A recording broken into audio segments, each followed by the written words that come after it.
What if we could make sense of what is happening to us more than we are already? I mean, we have been able to go to the moon, land on the moon, and now we're trying to go to Mars and maybe other planets and maybe even out of our solar system. But we still haven't come actually close to understanding our being, our lives, and what gives us meaning inside, you know? What if there was a map, a kind of a journey that would have, you know, like known milestones and guidelines, and you know exactly what you need to be doing, how you need to be doing it, and your life would make sense. What if you could find the answers to all those deep questions that maybe nag at you at night? Maybe you toil in your dreams, in your sleep, and you fight with these problems that you have. I mean, you're a human being just like I am, right? You must have something that is keeping tension into your life. Well, what if I told you that there is such a system? I didn't invent it, right? But I do have access to it, like many other people do. It's more than 2.5 millennia old, and it's called Chinese wisdom. And actually, I was very lucky, because here's my story. When I was about 12 years old, 13, 14, something like that. I think it was more like 13, 14. I was feeling kind of like an alien. I was feeling like I didn't know how to, you know, integrate into the world I knew. I was very lonely and, you know, dorky teenager who just didn't fit in. And it was at that point that my father came to me one day and he gave me this book. And this book was about the ancient Chinese way of thinking, the wisdom, the metaphysical part, all those philosophical thinkings about yin and yang and the three treasures and you know, heaven and man and earth, and you know how it all fits together in the psychology and philosophy of the Eastern world. And it was such a game changer to me. That was like one of the first moments that I can catalog in my life that was like before and after.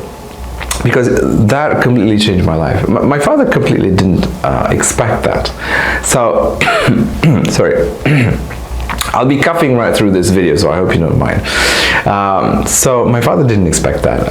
My father was like, you know, he just wanted to culturalize me, to expose me to various ways of thinking and, you know, various cultures, because he'd traveled a lot and he knew the value of coming in contact with various systems of thoughts and various cultures. He certainly did not expect, and I certainly did not expect, what happened next. I took that book almost like a life manual, and I squeezed every little bit of everything, of information, of understanding, of knowledge, of anything that had to do with that. And I thought it was magical. For the first time in my life, I thought that this was making sense. And then at that moment, my journey really started, because I had been confused up to that point. I didn't realize that I was confused. Now I glimpsed like a ray of light of things making sense. But this was only a book, right? And I could totally feel that there was so much more beyond that. If only I could find a master to teach me. If only I could find someone to inspire me and guide my steps into my teenagehood and young adulthood, so that I could find my way, because I really didn't know how to, you know, tackle life. I didn't know what life was about. But suddenly this book actually made sense, and I wanted more and more. So 2 years later, at the age of 16, I was very lucky to get a scholarship in the United Kingdom. And this was for 1 year, and I was very lucky to meet at that moment, my very first master. So, that's a long story. Maybe I'll keep it for another day. I'll keep it short for now. Anyway, I wanted to learn acupuncture, right? Because out of all that book, a few directions had emerged for me. One of them was that I wanted to become an acupuncturist. I found all those, meridians and energies and all those acupuncture points fascinating. It was like something very mysterious and almost at the same time very powerful. I intuited, I didn't know, but there was something about it that I felt really, really attracted to.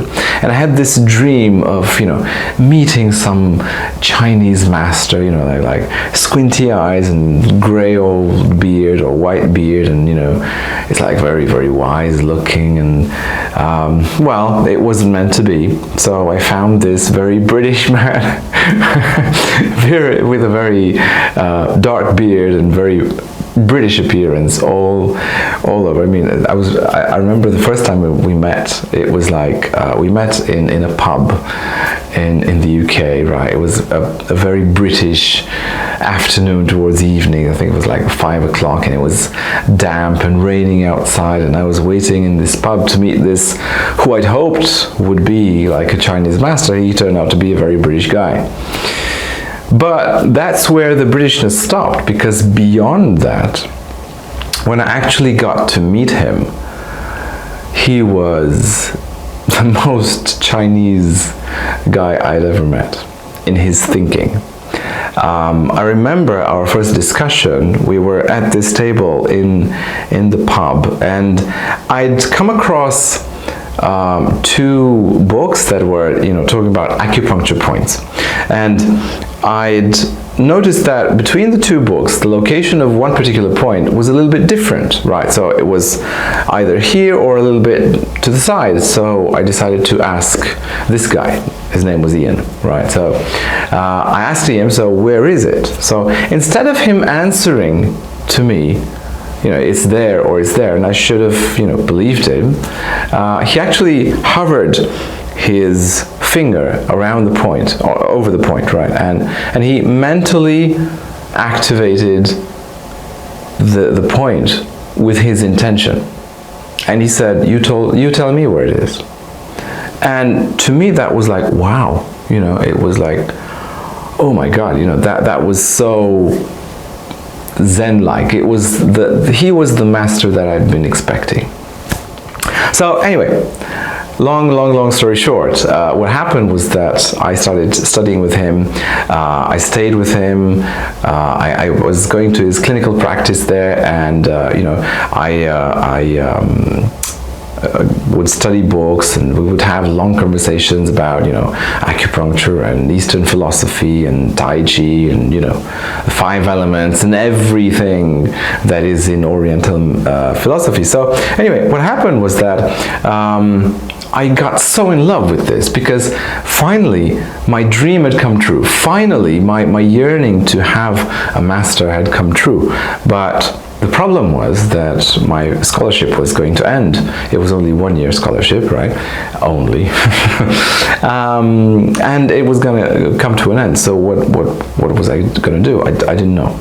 So anyway, life went on. Scholarship ended. I came back to Romania, and I think 1 year later, we'd been visiting, I would come to the UK, he would come to Romania. My father was from the mountains in Romania, and we'd have a cottage there, and we would take him to the mountains because Ian really loved nature. So we'd come there, and I think it was the 3rd time that we came there together, and he on the 3rd time he brought his wife for the first time, and sorry. Anyway, he comes with his wife there, and they have a look around, and she takes in the atmosphere, and they both really enjoy the nature, and they look at each other, and at some point they look at us and they say, yes, we've decided we're actually going to move here. I couldn't actually believe it. It was like, oh my God, I never even dared to imagine that something like this would be possible. So then my journey truly began, and 8 years onward, So I studied with him for 8 years, and it was incredible because the whole idea was that finally I had my childhood dream. Finally, I arrived at that point where I could actually be with my master, and it was almost poetic. It's like I was coming from the city, traveling towards the mountains where they'd lived. They'd actually moved to Romania, and I would stay with them for the weekend.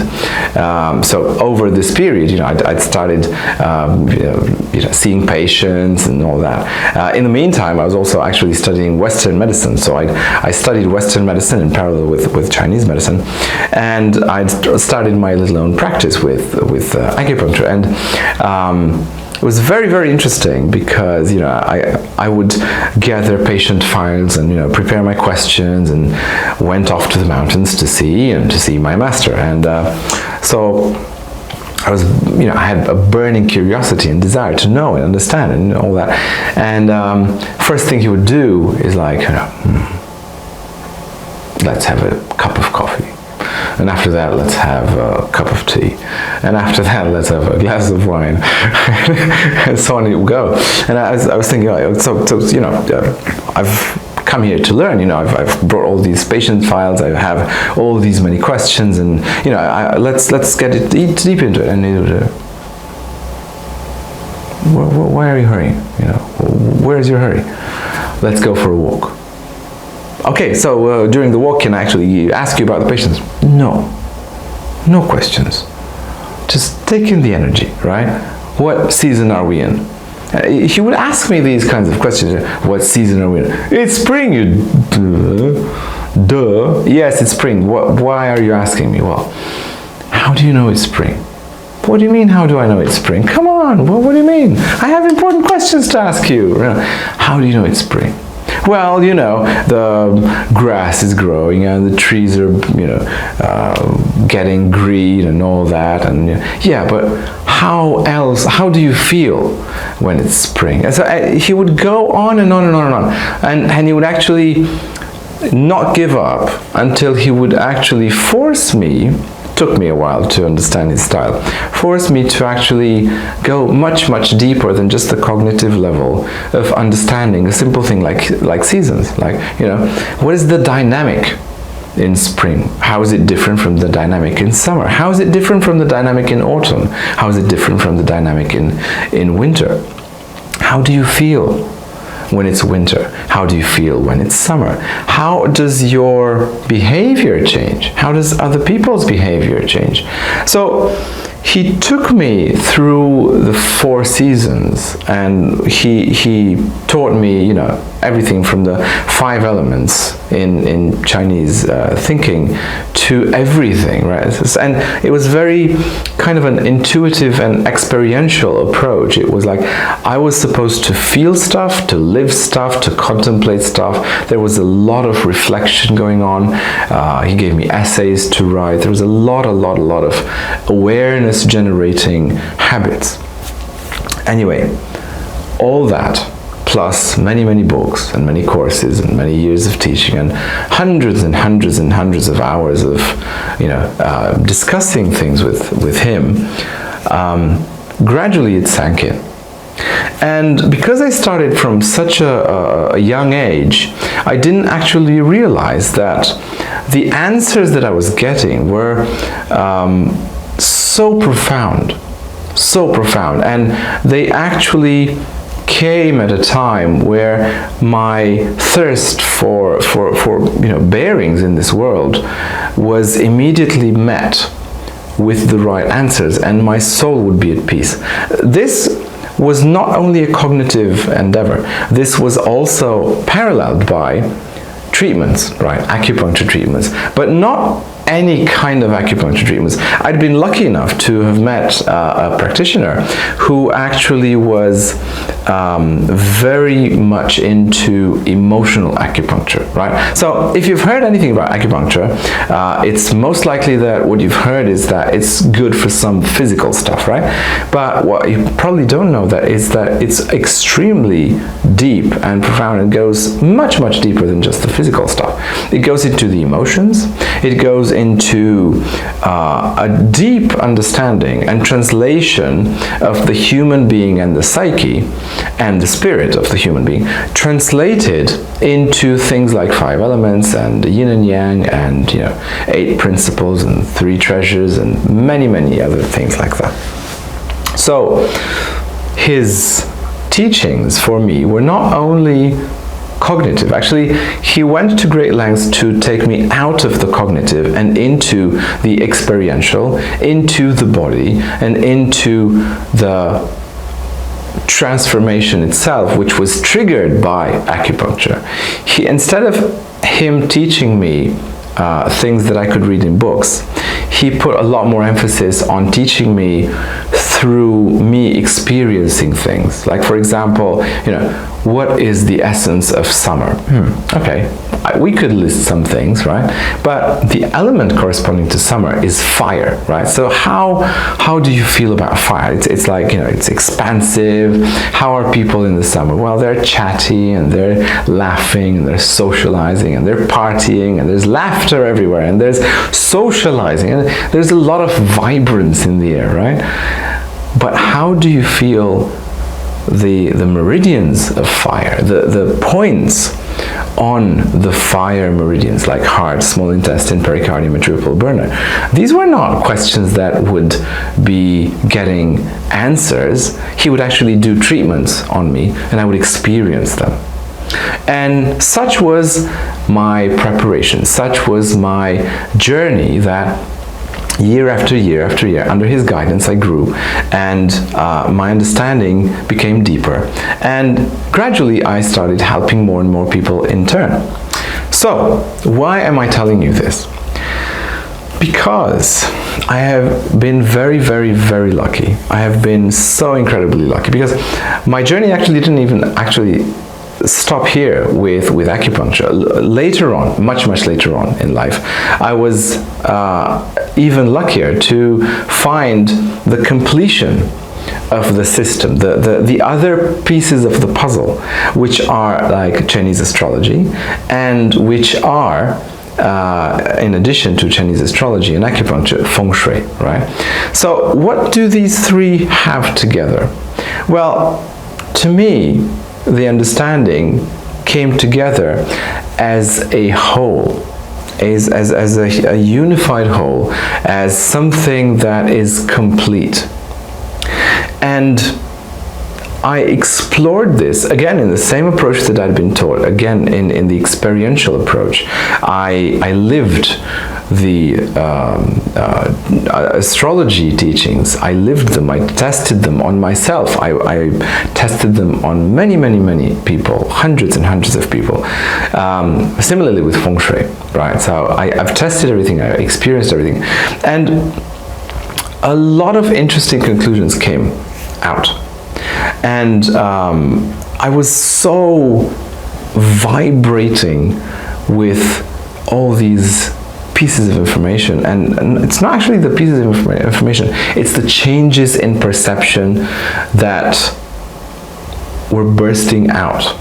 Because I would see patients every day, I would be treating patients every day, and I would see in their eyes how our treatments and our interaction and our integrated approach, in which the cognitive message would also meet the emotional contact.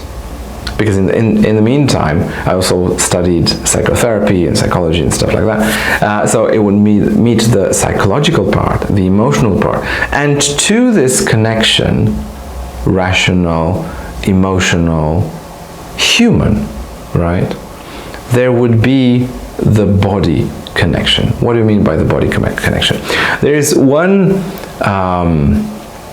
quote from a film that I saw on Netflix, and the quote is like this: "A truth is not a truth until it lives in the body," right? So maybe, I don't know, maybe you've experienced something like, for example,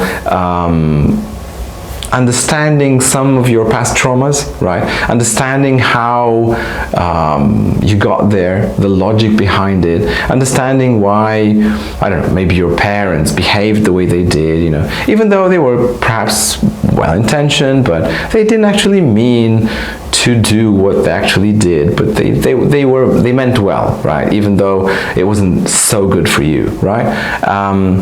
Did that heal the trauma? No, it didn't, right? So the fact that you understand something, the fact that you might have gone through years of therapy, yes, it definitely, you know, played a part, and it definitely contributed to some point, but most likely, if you're like many people, you've hit a line, you've hit a level beyond which that trauma never goes away, right? It's gotten better, you're managing it better, but it's not healed, right? Well, this is where acupuncture comes in, because it actually comes through the body, right? It reaches that trauma through the actual physical body, right? Because the subconscious has as a vehicle, as a home, if you will, the human flesh body, and we interact with the subconscious through the physical body. This is where the power of acupuncture comes from, one of the sources. The other one is that it's not just directly the body, but it's actually certain gateways, which are the channels and points. So this is the background, right? So what I decided to do was that I just couldn't keep this information to myself. So I actually went and started filming this podcast. So my manifesto for this podcast, my mission, what I want to do, my aim for this podcast, is to actually share with you any wisdom I might have, any wisdom I might convey, any wisdom may have been conveyed to me directly or indirectly, because I want to be able for you to have some benefit out of it. I've met so many people who have been confused, who are looking for answers, who are having so many questions about what's going on in their lives, right? I'm not going to give you your answers, right? Because your answers are your own. I'm not here to give you answers. I'm here to guide you how to look for them. So why this idea that heaven, man, and earth? How do we arrive to this idea that heaven, man, and earth? Well, these are called the three treasures in Chinese thinking, Tian Ren Di. And heavens, what does heaven relate to? It's about, whatever you want to call it, God, the supreme source, whatever, right? The supreme something that is above the human level. Now, the Chinese philosophy has this legend that is in its cosmogony, and the legend goes somewhere like this. We humans have come onto this planet, but before taking shape, before taking human form, we have signed a pact with divinity.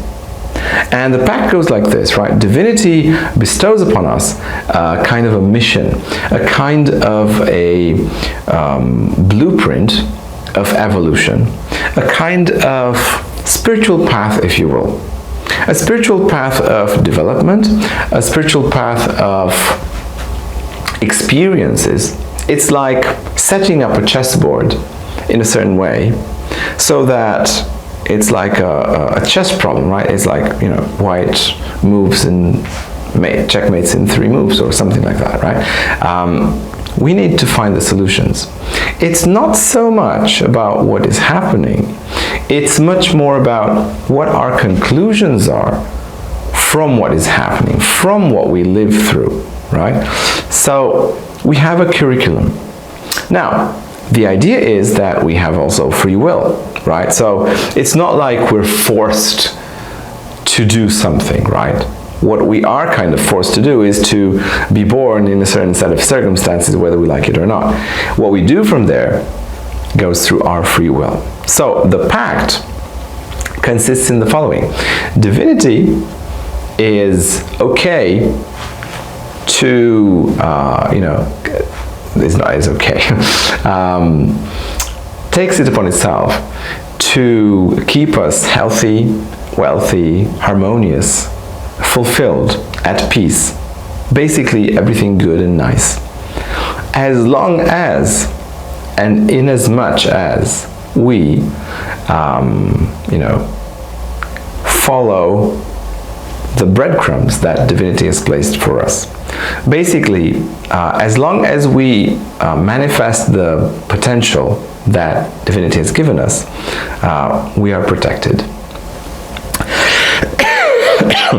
In as much as we stray from that path, because we have the freedom to do so, we get further away from the light and divinity and protection and well-being of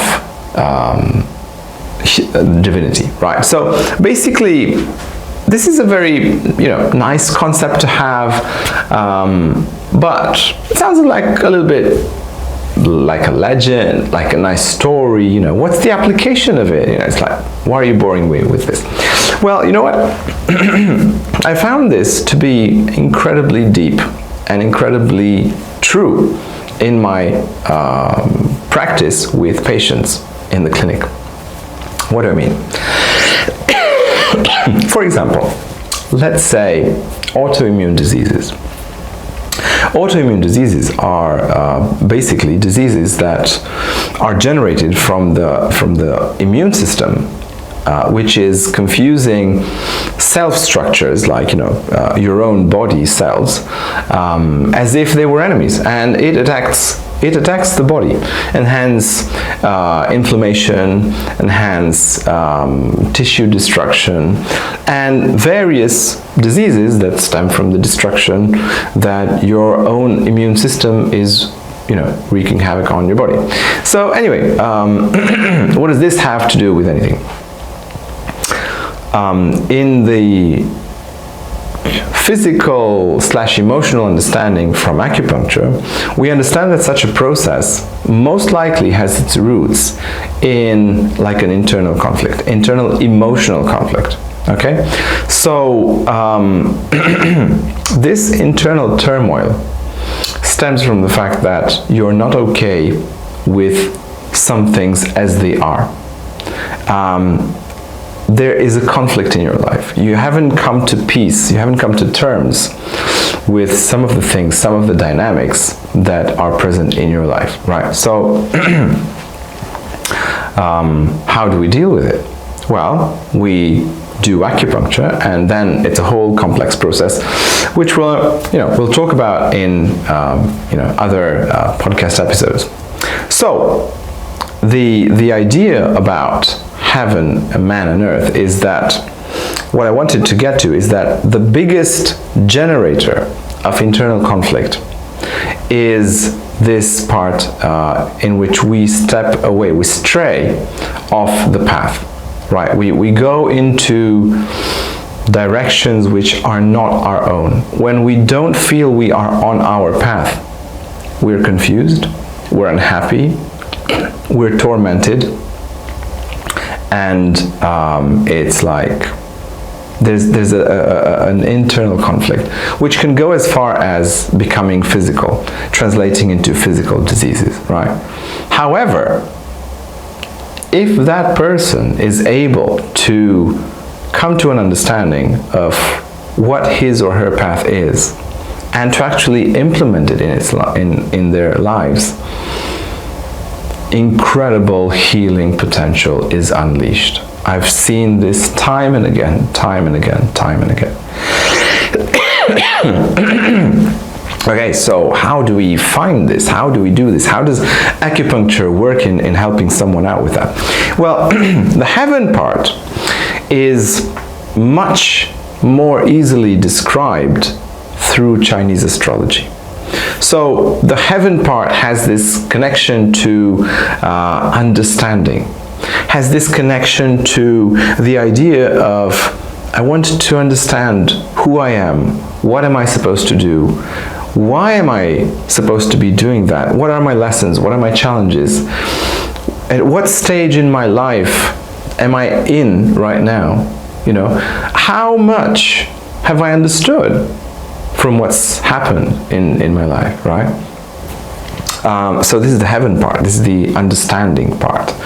Now, like in any hero journey, right, because each and every one of us is in a kind of a hero journey through our own lives, in the hero journey, there is a point of transformation, right? The hero not only needs to, to do stuff on his way, but whilst doing that stuff in order to get what he wants or she wants, the hero needs to die, metaphorically, at some point, right?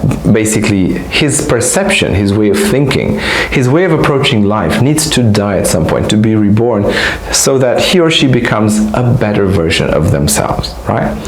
These are life's, storms which affect us. These are life's difficulties and troubles. We perceive them as something uncomfortable because it's like life puts pressure on us so that we become some better version of ourselves. But what happens is that most likely, we're not very good at learning some lessons, and the universe then has to apply more and more and more pressure. Or actually we make life harder for ourselves because we depart from the heavenly path, which is full of light and protection and all that. We depart and we stray into darkness, right? And darkness comes with disease as well. Not only unhappiness, but also disease. So, because this journey of transformation is not only, and actually least likely to be a cognitive one, the journey of transformation, the journey of manifesting heaven's potential in us, is actually a journey of us becoming, transforming into a better version of ourselves. And it's life's experiences which are integrated and assimilated at a very, very deep level that actually does the process, okay? So then this thing called acupuncture, but I'm not talking about the physical kind of acupuncture here. I'm talking about the more emotional, or rather the spiritual or karmic acupuncture, which actually has much more power to catalyze a transformation in us. Emotional or karmic acupuncture, I'm sorry, you have to hear me cough, but it so happens that that's how I am right now when I'm filming this. So please bear with me. Anyway, so coming back. So it so happens that this very, very deep level of acupuncture can actually make things happen for us, okay? So it catalyzes a very deep transformation, which is emotional, which is physical as well, right? Because the physical and the emotional are linked. That's why sometimes we get sick, right? Because our body gets sick when our emotions get stuck. Or we've repressed so much emotional material that at some point the emotional charge bursts beyond the seams, right? It's like that. So we need then to go and take out the garbage and sort it out and understand what we need to understand from there. So basically, acupuncture helps us with processing, with understanding, with transforming, right? So we have heaven, which is destiny, understanding, clarification, who we are, where we are, what we need to do, what we need to learn. Now, that is dealt with by astrology, right? In more specific terms, I would follow Bazi. Bazi, or the study of 8 pillars, or 4 pillars, 8 elements, is a study of Chinese astrology and the Chinese astrology chart. And basically that gives you a rational understanding of what your story is. But a rational understanding will not transform you. So you need the emotional and physical transformation stemming from that. And that's what acupuncture does. And we can look at that as the man level. So we have heaven, man, and earth. So the heaven level is astrology, understanding. The man level is transformation, right, through emotional and spiritual transformation, which is acupuncture. And then we have the earth level. So what does the earth level entail, right? If you look at your life, with what you have right now in your life, from what car you're driving, how your health status is, how your relationships are, how your dynamics with friends and co-workers and neighbors and your parents and everyone in your life is, how much money you have, how rich or poor you have, how many opportunities you get, how easy do those opportunities come to you, or do you have to keep fighting everything? It's like swimming against the current. All these things are determined by the most earthly energy there is, and that is studied by this thing called feng shui. Now, you've definitely heard of feng shui, but I'm almost sure, I would actually bet, that it's not how you picture it, right? Maybe you've heard of, I don't know, plastic statues, or, I don't know, kittens that, do like that with their paw. It's got nothing to do with it. It's not about objects. It's not about, but we'll talk about that in other episodes of the podcast, or just look at other films that I've made, because I've talked a lot about this subject, right? So what is feng shui? Well, feng shui is a study of the earthly energies. It basically states that the environment has its own energy. Literally, feng shui means wind and water, right? So basically it says, have you gone to an area and felt in a way, and then gone to a different area and felt in a different way? Or have you gone into someone's house and felt in a way? Maybe you felt depressed, maybe you just couldn't wait to get out of there, and then went into somebody else's house, and then it was so restful and so shiny and nice and feathery and smooth and comfortable, and oh my god, it's so lovely here, right? Maybe you've done that. Okay, so feng shui takes that and studies it in a way that can actually be put on paper. It's not based on intuition, not just intuition. There are laws. Actually, it's much more of a science, right? It's a science. You calculate stuff, you get like almost equations, if you will, and you calculate what kind of energy is in what part of that particular house or apartment or whatever, right? Because what feng shui does is study what kind of energy is in what place, and then, of course, if you know what energy does what, you will naturally choose to be using those parts of the house that are most beneficial in supporting you in the way that you want, right? So basically, what feng shui does is that it closes the loop, right? We have heaven, man, and earth. And feng shui is the last part in manifesting everything that has come to pass, right? So if you're on your path, the only way to be on your path is a path of evolution. Everyone has to evolve. Everyone has to learn life's lessons, right? So you cannot be harmonious without being on your path of transformation and becoming a better version of yourself. Basically, there's a saying which I love. It's like kind of a personal motto for me, which goes like this: those not busy being born are busy dying, right? So you either evolve or you decay. That's the only two options that you have. So the path that heaven has set for you, you need to walk it, you need to transform, and for that acupuncture can help. It's not the only vehicle. I mean, there are lots of therapeutic vehicles, there are lots of spiritual vehicles. Each have their own pluses and minuses. Acupuncture is just one of them. And then feng shui is actually responsible for how you live your life.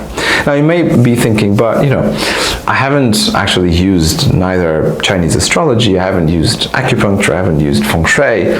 Do these things actually apply to me? Well, as long as you've been born on this earth at a certain date, you exist in space and time, yeah, you do have a birth chart. You know it or you don't know it, it's irrelevant. It's like blood tests, right? It's irrelevant that you've never had blood tests taken, or you've never taken them in the last year. They do have some value, right? Your blood glucose level is at a level which can be found out. It's not like if you don't take your blood glucose level, you don't have glucose in your blood, right? So objective reality doesn't stop existing just because you don't look at it, right? Similarly with this, you have a birth chart. It's scientific. It's calculated. Now, for transformation, you might not have accessed acupuncture, you might not have known that this kind of acupuncture exists. Maybe you've accessed different tools, right? So some people, you know, try to go through, most people actually go through life without transforming in the least, right? Most people have a life in which their lives, their days are copy-paste.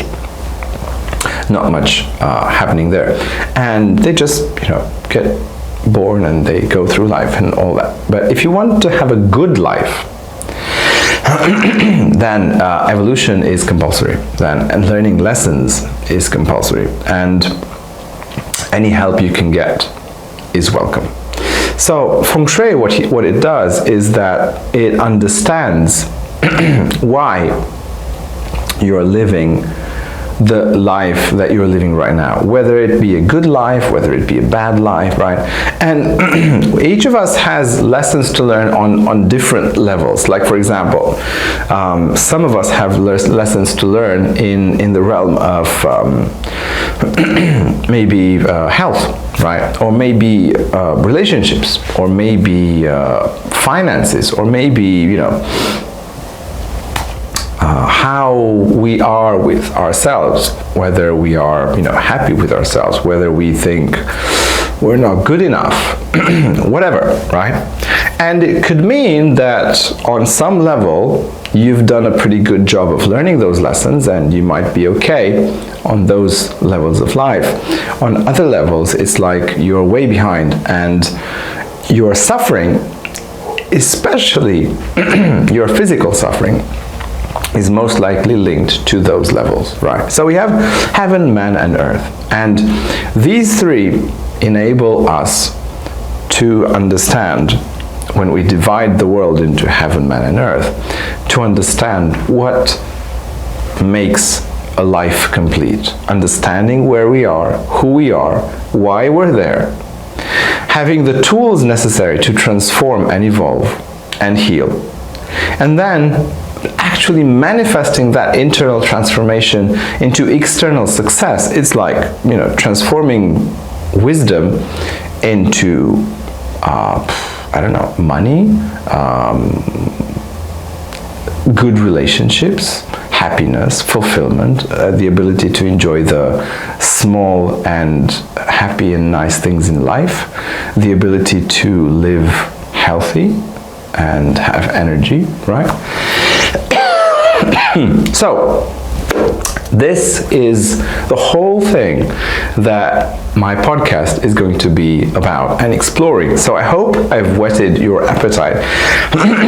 Definitely, if you've gone and actually listened to me coughing all my way through this video and you've not gone away, you're probably going to like the rest of the videos so much better. So we're going to start with that level of the three that we have most control of. Do you have any idea which that one is? Take a guess.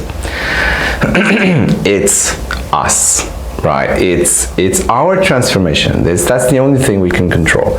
We cannot control the destiny that we have. We are born with a chart. We cannot control. We cannot change that. We could change the feng shui, and that is something possible and very advisable, but actually the degree of change in feng shui is actually dictated by our own internal vibration, because we will not resonate with much higher energies than the ones that are inside us already. So that being said, we're going to talk in the next video about therapy, and not necessarily a particular kind of therapy, but how people just misunderstand therapies, and actually they don't actually know that they misunderstand therapy, because it's a whole, the problem is in the approach. The whole approach, it can be wrong, and because the whole approach and understanding of what therapy does is wrong, people can spend enormous amounts of money and incredible amounts of time wasting time and money and energy because they don't understand some fundamental premises. So that's what we're going to explore in the next episode in my podcast. I hope that I've enticed your appetite and curiosity. So I'll see you there. So make sure you subscribe and like this video if you like it. And I'll see you in the next episode.